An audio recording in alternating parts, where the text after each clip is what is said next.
সরকারের অংশ রয়েছে এমন দেশি বিদেশি 15 লাভজনক কোম্পানিকে পুঁজিবাজারে সরাসরি তালিকাভুক্তির প্রক্রিয়া চলছে। সপ্তাহের শুরুতে যারা গেইনার ছিল তারা সপ্তাহের শেষের দিকে এসে কিছুটা ডিক্লাইন করে।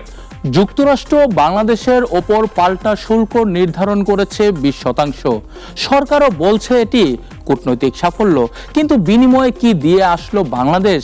ইতিবাচক দিকটাতে হলো যে আমাদের 35% থেকে 20% কমিয়ে নিয়ে আসা হয়েছে, যেটা আমাদের সমপর্যায়ে যেসব প্রতিযোগী দেশ আছে তাদের কাছাকাছি। প্রতিবেশীর খারাপ সংবাদ নাকি বাংলাদেশের জন্য বয়ে এনেছে সম্ভাবনা? আমাদের যে তৈরি পোশাক যেটা আমরা রপ্তানি করি, সেই রপ্তানির কিছু কিছু আইটেমে ভারতের সাথেও আমাদের প্রতিযোগিতা হয়। আগামীতে ভারতে বা ইন্ডিয়াতে অর্ডার প্লেসমেন্ট একটু স্লো হয়ে যাবে, তো সেই সূত্রে আমাদের এখানে ইনকোয়ারিটা বেড়েছে। টানা 7 সপ্তাহ সূচক বৃদ্ধির পর গেল সপ্তাহের পতনে অনেকটা মনে প্রশ্ন জেগেছে, এই বাজার টিকবে তো? ইনস্টিটিউশনাল, ফরেন ফান্ড অ্যান্ড যারা হাই নেটওয়ার্থ ইন্ডিভিজুয়াল তারাই কিন্তু এই র্যালিতে পার্টিসিপেট করেছে। স্বাগত দর্শক, দেশের শেয়ার বাজার নিয়ে নাগরিক টেলিভিশনের বিশেষ আয়োজন শেয়ার টকে আপনাদের সঙ্গে আছি আমি সানি আহমেদ। শেয়ার টক অনুষ্ঠানটি পরিবেশিত হচ্ছে ব্র্যাক ইপিএল স্টক ব্রোকারেজ লিমিটেডের সৌজন্যে। দর্শক, টানা 7 সপ্তাহ সূচক বৃদ্ধির পর অবশেষে কারেকশনে শেষ হয়েছে চলতি মাসের প্রথম সপ্তাহ। এতে উত্থান পতনের মধ্য দিয়ে গতি ফিরেছে পুঁজিবাজারে। গেল সপ্তাহে ঢাকা স্টক এক্সচেঞ্জের সূচক 35.35 পয়েন্ট কমে দাঁড়িয়েছে 5,408 পয়েন্ট। লেনদেন 549 কোটি কমে সর্বমোট টার্নওভার হয়েছে 3,646 কোটি টাকা। সূচক লেনদেন কমলেও বাজার মূলধন বেড়েছে 2,856 কোটি টাকা। এদিকে সপ্তাহ জুড়ে 393 প্রতিষ্ঠানের মধ্যে দর বৃদ্ধি পেয়েছে 138টির, কমেছে 227টির এবং অপরিবর্তিত রয়েছে 30টির দর। ঢাকা স্টক এক্সচেঞ্জের মতো না হলেও হালকা কারেকশনে সপ্তাহ শেষ করেছে চট্টগ্রাম স্টক এক্সচেঞ্জ।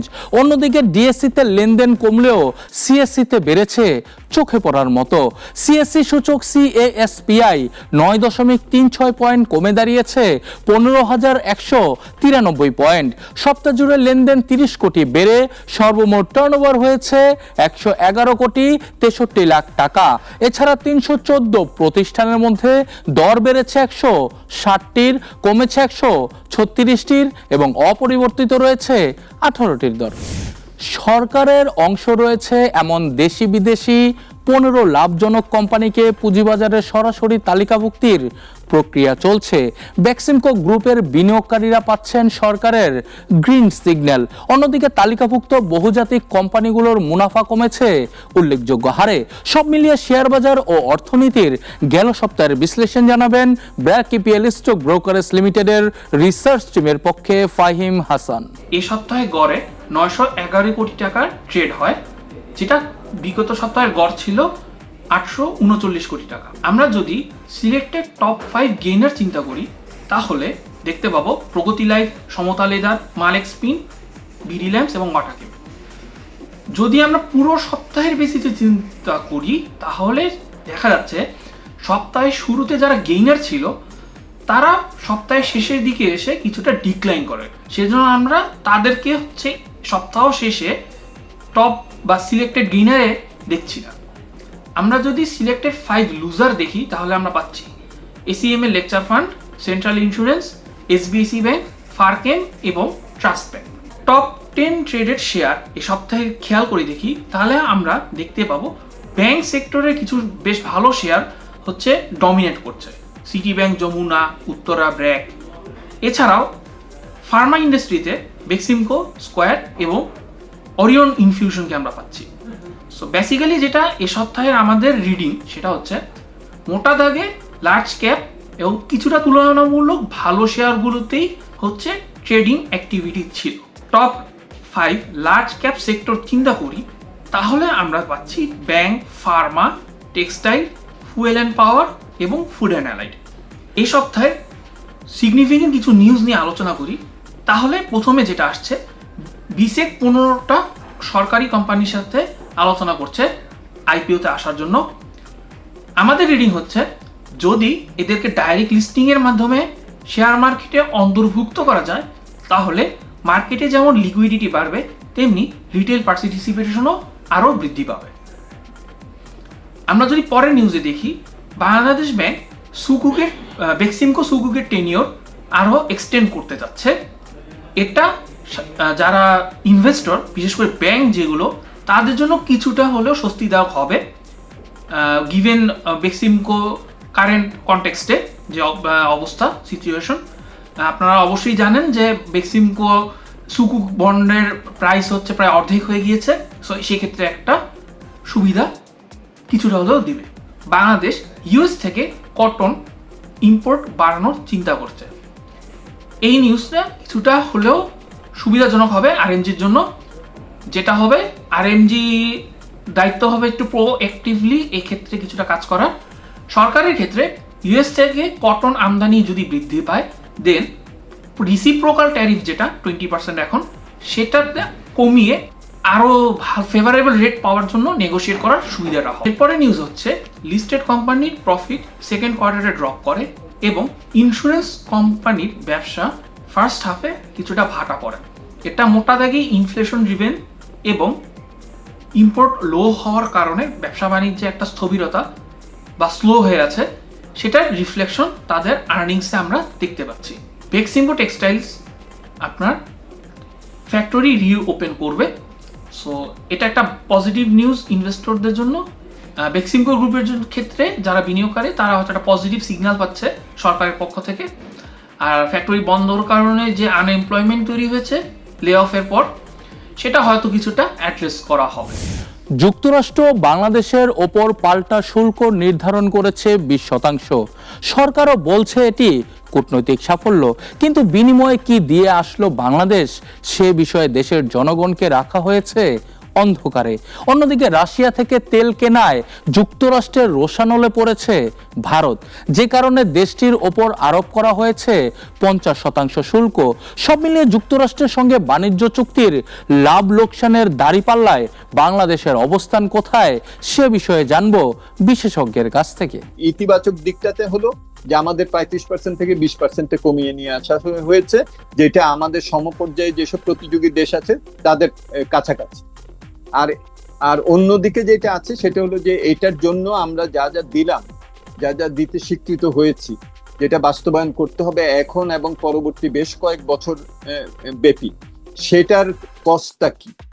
সেখানে আমি দুই ধরনের বিষয় দেখি। একটা যেটা, সেটা হলো যে আমাদের যে বাড়তি মূল্য যেটা দিতে হবে, সেটা গম বলি, এলএনজি বলি, সেটা আমি বোয়িং না কিনে আমি এয়ারবাস কিনলে কি হতো সেটা বলি, এটা একটা দিক আছে। দ্বিতীয়ত যেটা, সেটা হলো যে আমার দ্বিপাক্ষিক যে ভূ রাজনৈতিক সম্পর্ক, আমরা দেখেছি যে নন ডিসক্লোজারের কারণে তো আর আমরা জানি না যে কি প্রকৃতপক্ষে আলোচনা হয়েছে আর আমরা কি দিতে স্বীকৃত হয়েছে। কিন্তু আমরা যেটুকু পত্রপত্রিকা দেখেছি যে সেখানে আছে যে আমরা চীন থেকে কি আনতে পারবো না আনতে পারবো সেটা মার্কিন যুক্তরাষ্ট্রকে জানাতে হবে। সিকিউরিটির বিভিন্ন সফটওয়্যার ইত্যাদির ব্যাপারে আমাদের প্রকিউরমেন্ট কোথা থেকে আমরা করব সেটা সম্বন্ধে কিছু সীমাবদ্ধতা, এগুলো একটা দিক আছে দ্বিপাক্ষিক। তৃতীয় যেটা, সেটা হলো যে আমরা আমাদের যে প্রাতিষ্ঠানিক সক্ষমতা, সেই সক্ষমতাগুলিকে আমাদের বাড়াতে হবে।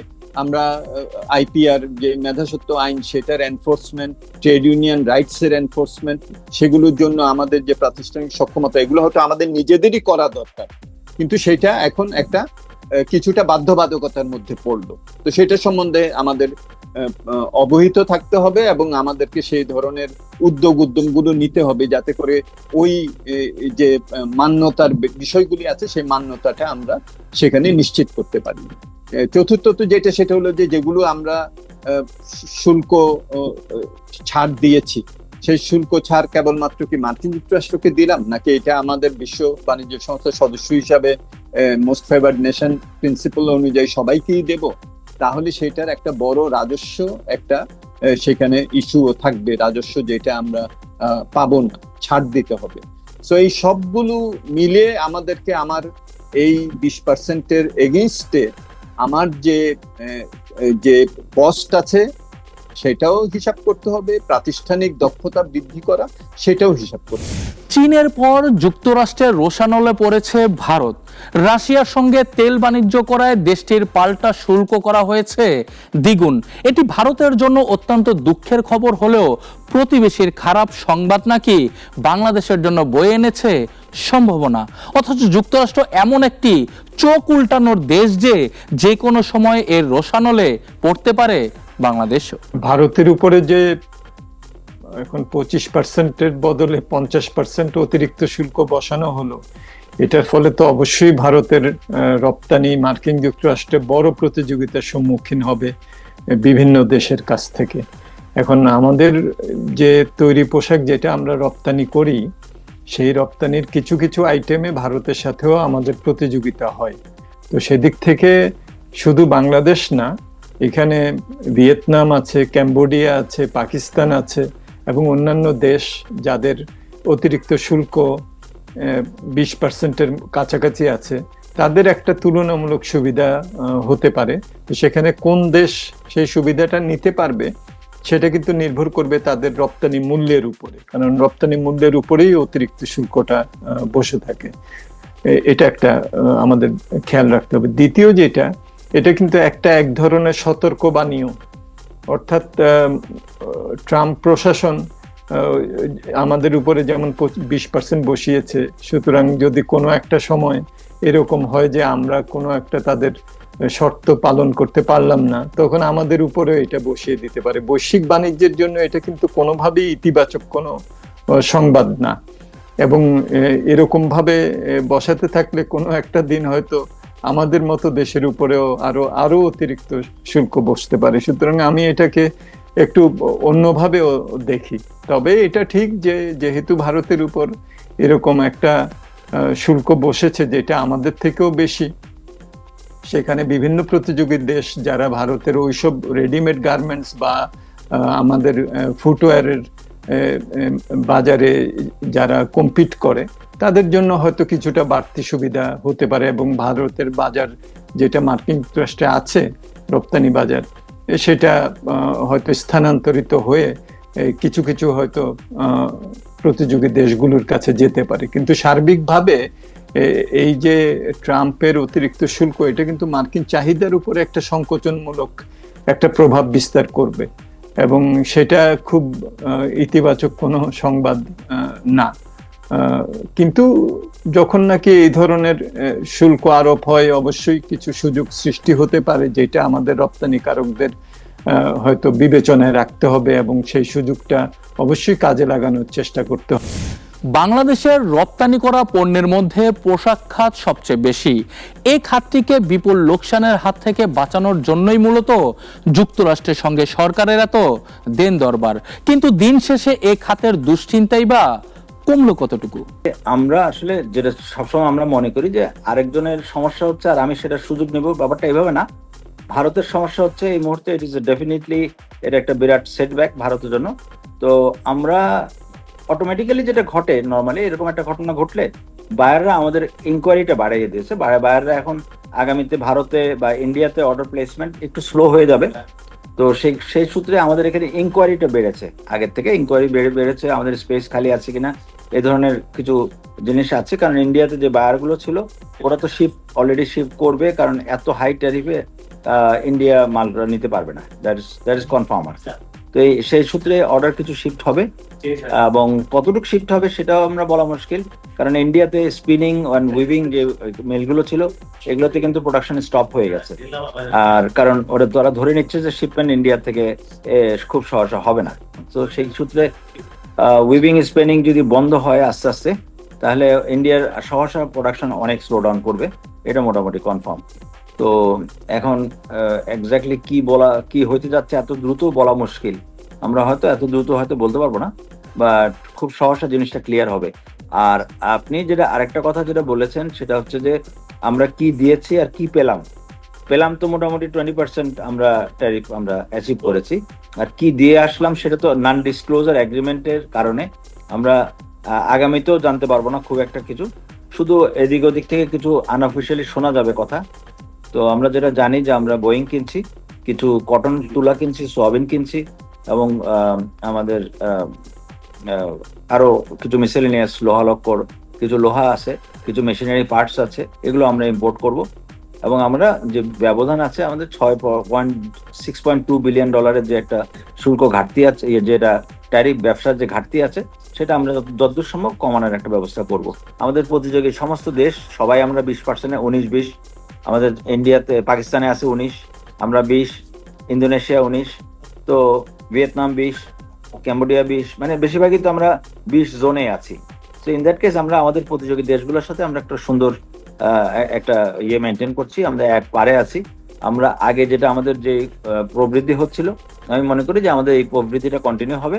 আমাদের ইউএস ব্যবসা সব মিলে খুব ভালো একটা দিক আমি আশা করছি আগামীতে।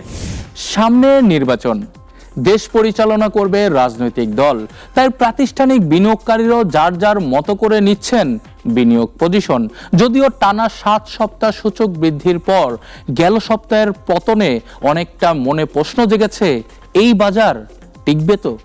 আমি দৃঢ়ভাবে বিশ্বাস করি যে এই বাজারটা টিকবে, বিকজ আপনি যদি গত 5 বছরের যে র্যালি ছিল ওগুলির সাথে যদি কম্পেয়ার করেন, এইবার যে র্যালিটা হয়েছে মেনলি সব ব্লু চিপ কোম্পানি থ্রুতে র্যালি হয়েছে অ্যান্ড ব্যাংকসদের থ্রুতে র্যালি হয়েছে।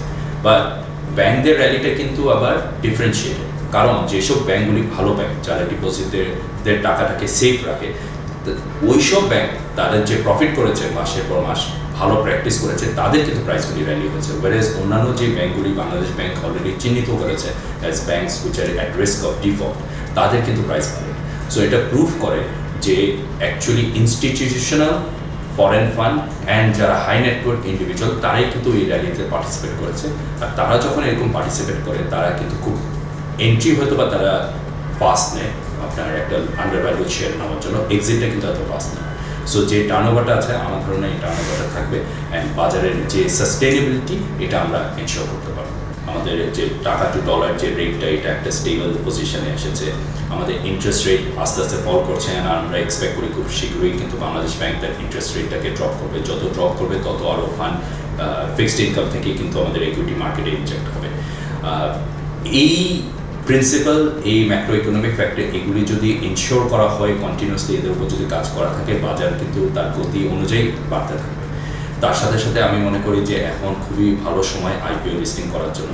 অলরেডি টাস্ক ফোর্স তাদের 3টা রেকমেন্ডেশন দিয়ে দিয়েছে বেশ কয়েক মাস আগে পিসেককে। আমি মনে করি যে পিসেক এবং সরকারি অ্যাডমিনিস্ট্রেশন খুব তাড়াতাড়ি এই রুলগুলিকে যদি বাস্তবায়ন করে, গ্যাজেট করে, অ্যাকচুয়াল একটা রুল করে ফেলে, তাহলে যেটা হবে কি নতুন নতুন কোম্পানি আসবে।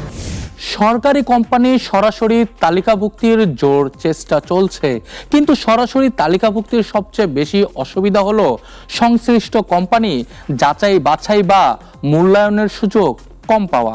আর সরকারি কোম্পানি হলেই যে সেগুলো ভালো হবে বিষয়টি তেমনও নয়। এবং অন্যান্য প্রতিষ্ঠান কিন্তু একটা ভালো উদ্যোগ নিয়েছে, তারা 15টা শেয়ারকে ডিক্লেয়ার করেছে সরকারের সাইড থেকে, যেগুলিকে লিস্টিং করতে যাচ্ছে। যেভাবেই তাদের লিস্টিং হোক, আমি মনে করি যদি আমরা সাপ্লাই যদি কন্টিনিউয়াসলি বাড়াতে থাকি, তখন মার্কেটে পার্টিসিপেশন আরও বাড়বে, অনেক বিনিয়োগকারী আসবে, মার্কেটে যে মোমেন্টাম এখন হচ্ছে এই মোমেন্টামটা আরও বড় হবে। ইউজুয়ালি অন্যান্য দেশে যদি আমরা দেখি, অ্যাটলিস্ট ম্যাচিওর স্টক মার্কেটে যদি আমরা দেখি, ডিরেক্ট লিস্টিং তখনই হয় যখন একটা খুব হাই কোয়ালিটি একটা স্ক্রিপ্ট, যাদেরকে মানে বিনিয়োগকারী যাদের ব্যাপারে জানে যে এই কোম্পানিটা অ্যাকচুয়ালি একটা হাই কোয়ালিটি কোম্পানি, তার বেশি রোড শো বা তার ডিউ ডিলিজেন্স করার আমাদের দরকার হবে না। মার্কেটে অলরেডি রমরমাট, মার্কেটে একটা বিশাল বড় ডিমান্ড আছে, তখন কোম্পানি যদি সিলেক্ট করে যে হ্যাঁ আমি এটা ডিরেক্ট লিস্টিংয়ে যাবো, আমি রোড শোতে যাবো না, বিকজ আমি মনে করি যে আমি আন্ডার ভ্যালুড হবো না এবং আমার কোনো শেয়ারে আন্ডার সাবস্ক্রিপশন হবে না, তখনই কিন্তু ডিরেক্ট লিস্টিংয়ে যাওয়া হয়।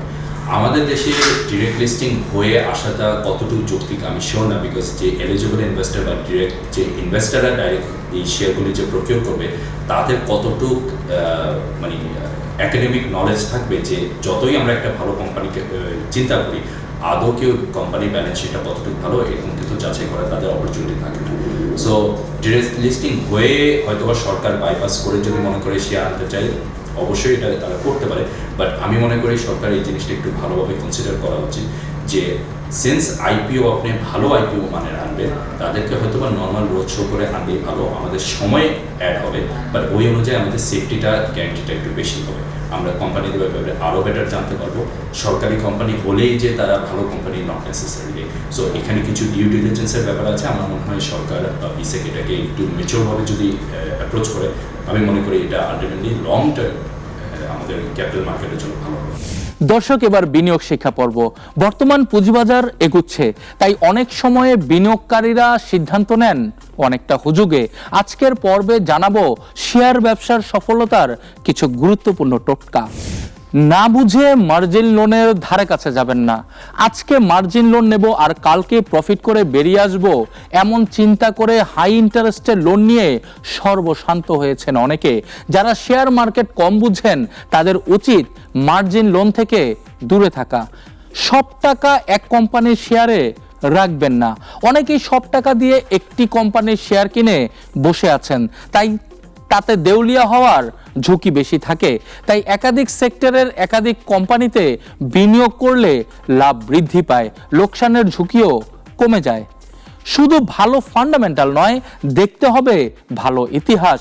5-10 বছর ধরে তারা ভালো ডিভিডেন্ড দিচ্ছে কিনা, তাদের ম্যানেজমেন্টে কে আছেন, যখন আমরা শেয়ার কিনছি তখন তার দামই বা কতটুকু, মার্জিন অফ সেফটি আছে কিনা, এসব কিছু দেখে যদি শেয়ারটা ভালো মনে হয় তখন সেগুলোতে এন্ট্রি দেওয়া উচিত।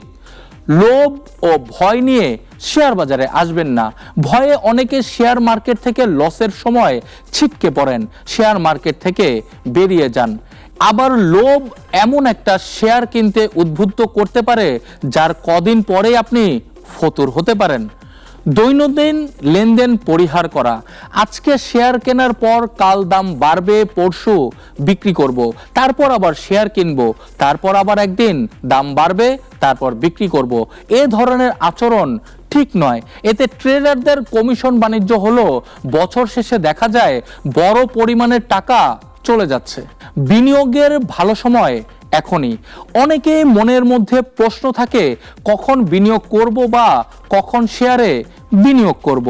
মনে রাখতে হবে যখন সিদ্ধান্ত নিয়েছি বিনিয়োগের, সুতরাং এখনই ভালো সময় এবং ভালো খাত ভাগ করে বিনিয়োগ করা।